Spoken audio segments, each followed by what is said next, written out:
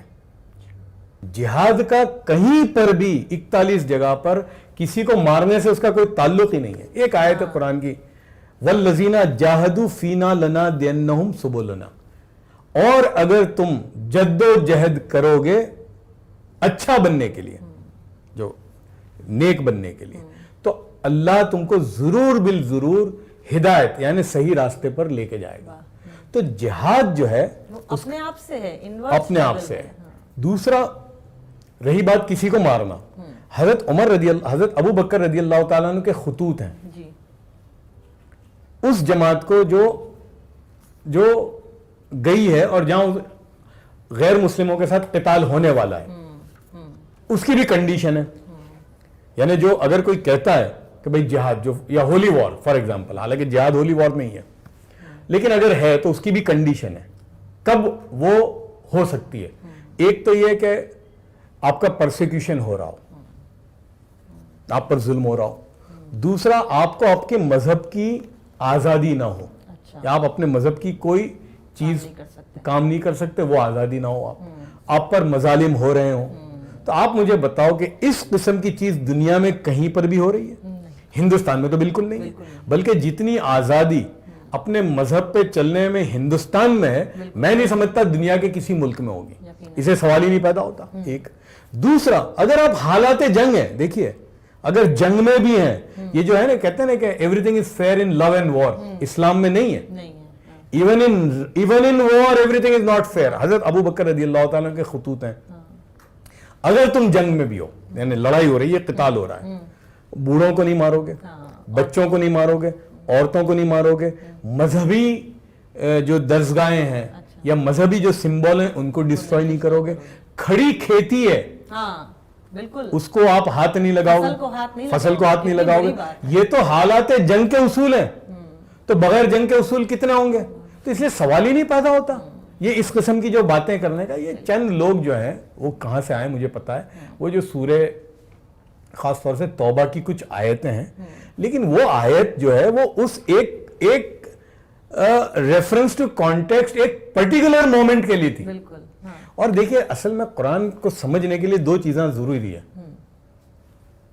منسوخ کیا کہتے ہیں کہ کچھ آیتیں منسوخ ہو گئی ہیں اور کچھ احکام منسوخ ہو گئے. مطلب ایک آیت تھی ایک پرٹیکولر ٹائم کے لیے لیکن اب نہیں ہے, کچھ حکم تھے تب اب نہیں ہے. تو یہ علم ہے نہیں, بس آپ نے تو پکڑ لی. اب یہ تو ایسا ہوا کہ صاحب میری 1000 پیج کی پوری ایک آرٹیکل ہے, اس میں سے آپ نے 2 لائن پکڑ لی اور کہا کہ ظفر سریش والا صاحب یہ کہہ رہے ہیں. یار نہ آگے کی پوچھ رہے ہو نہ پیچھے کی. دوسرا, قرآن کو سمجھنے کے لیے ایک اور چیز بہت امپورٹنٹ ہے, شان نزول. بھئی یہ آیت نازل کب ہوئی تھی اور کیوں ہوئی تھی, وہ اور اس کے ساتھ کی حدیث. اس لیے آپ قرآن کو ان آئسولیشن پڑھو گے وداؤٹ حدیث, without life of the prophet, تو پھر یہ دھوکہ کھاؤ گے. لیکن اب میں نے دیکھا کہ یہ جو لوگ ہیں وہ دھوکے میں بھی نہیں ہیں, ان کو سمجھنا ہی نہیں ہے. لیکن اب ہماری ذمہ داری یہ ہوتی ہے کہ جو غلط پروپیگنڈا ہو رہا ہے تو اس کے مقابلے میں صحیح بات ہم کو پھیلانے کی ہماری ذمہ داری ہے. بالکل بالکل, یہ ہماری ذمہ داری ہے. اور اسلام کا تو مطلب ہی ہے کہ شانتی اور سمرپن, پیس اینڈ سبمیشن, اس کو اگر صحیح معنوں میں سمجھیں تو بات الگ ہے. اور ایک بہت مشہور شعر ہے کہ مسجد تو بنا دی شب بھر میں, ایمان کی حرارت والوں نے, من اپنا پرانا پاپی ہے, برسوں میں نمازی بن نہ سکا. تو نمازی بنیے, صرف سمبولزم میں مسلمانوں کو نہیں پھنسنا ہے. بہت بہت شکریہ ظفر صاحب, آپ نے بہت قیمتی وقت ہم کو اپنا دیا. بہت بہت شکریہ.